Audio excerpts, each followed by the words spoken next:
All right, it's time to have the conversation. Drum shield, drum cage, or none. Personally, I don't care where you are in the world. I don't care how big the stage is.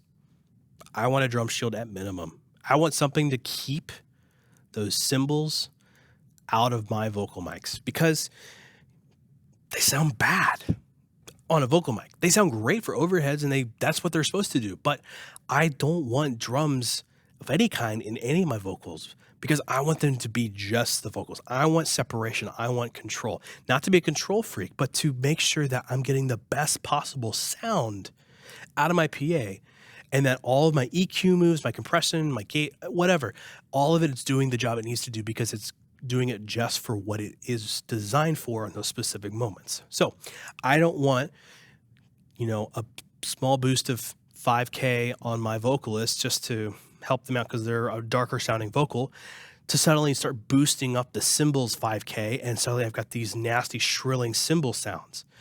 I want them to be tucked away nicely where they need to be in my mix and not have my vocals be the reason why I hear cymbals, but I also have good vocals. Like that doesn't make sense. I want them to have separation. So you got a couple options when it comes to isolating your drum set from your vocal mics, because that's really what it comes down to mainly. I know there's also the idea of, well, I'm in a small room and the drums are just so loud.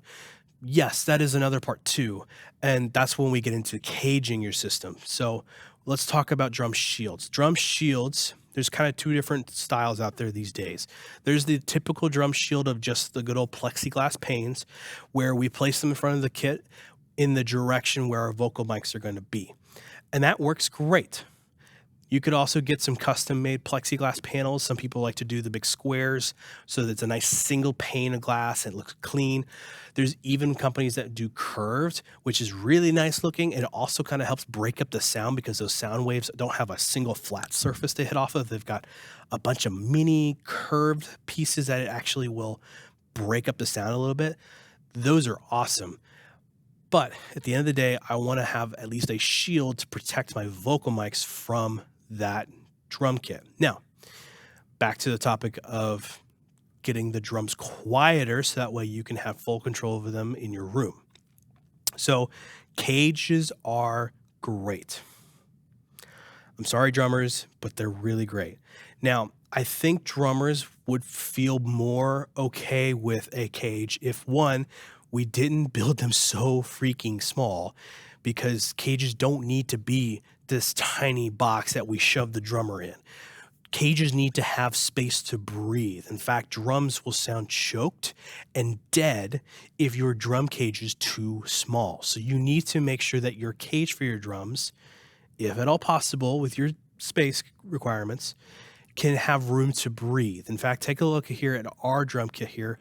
We've got a lot of space for the drums to breathe. In fact, there's space for people to walk around to the front of the kit, which is awesome because A, it's great for when we need to move mics, but B, all that energy, especially from like the kick drum and the toms, the back of the resonant heads of those toms, the cymbals, they can all breathe out a little bit, dissipate, hit that shield, and then come back. The other thing too is having a roof on the cage. And you can do a short roof, but you're going to run into the same issue as you would if you had a small, tight cage where you have the sides and front pushed in and there's no room for the air to go. Because remember, drums are pushing a lot of air. There's a lot of air pressure that comes when you hit a tom and a kick and a snare. All that air's got to go somewhere. All that energy has to go somewhere.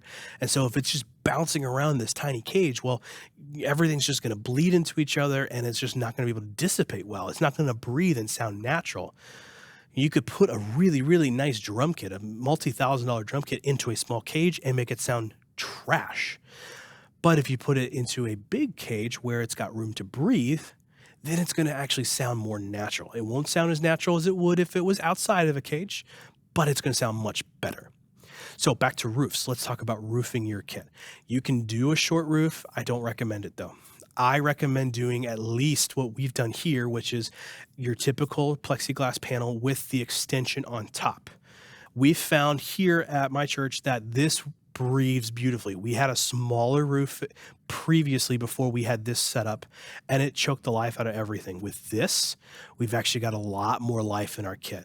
The air is actually able to move up. In fact, we have the back ported so that way some of that air can escape naturally. So there's still some natural sound of the drum kit in our room, but it's so heavily reduced that the PA is able to easily overpower it to the point where we're not fighting the drum kit anymore. It's actually kind of tucked back a little bit in its own way. I can actually pull the overhead mics into the system now. I can actually turn them up and have them used in the PA system versus just being off because there's so much cymbal. Now you'll see here also, I've got the back wall treated with sound treatment, and that's 4-inch thick treatment that actually captures a lot of the full bandwidth of frequencies.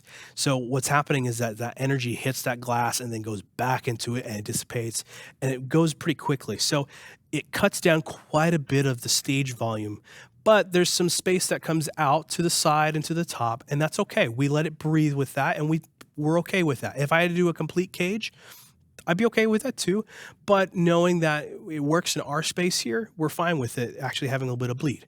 Your space may be different. Your space may be a much even shorter ceiling than what we have here, and so you may find that that's too much. So put some more treatment on top. You know, if you need to close all the sides off and trap your drummer in, maybe you got to do that. Make sure you give them a fan.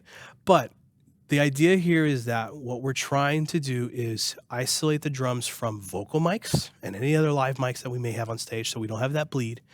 And then we're also trying to protect our audience from having too much of the live drum kit to the point where the PA system either has to overpower it by 100 plus dB or more, and we're just not able to have a comfortable mix volume-wise, or it's just too much in general in that it's spilling into a section of the seats where the PA system's not even covering it. So to recap all of this, drum cages and shields are okay, guys, and I know drummers don't like them, but I think if we can give them a good, comfortable space to be in, and if we can ensure them that their in-ears are going to sound good, if they're going to have good monitor mixes where they feel the kit and they don't feel like they're just isolated in this box, then I think they're going to be more comfortable and okay with being in these non-free environments of being in an open air setup.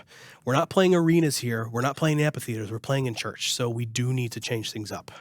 So cages, shields, thumbs up from me, but do what's best for your space.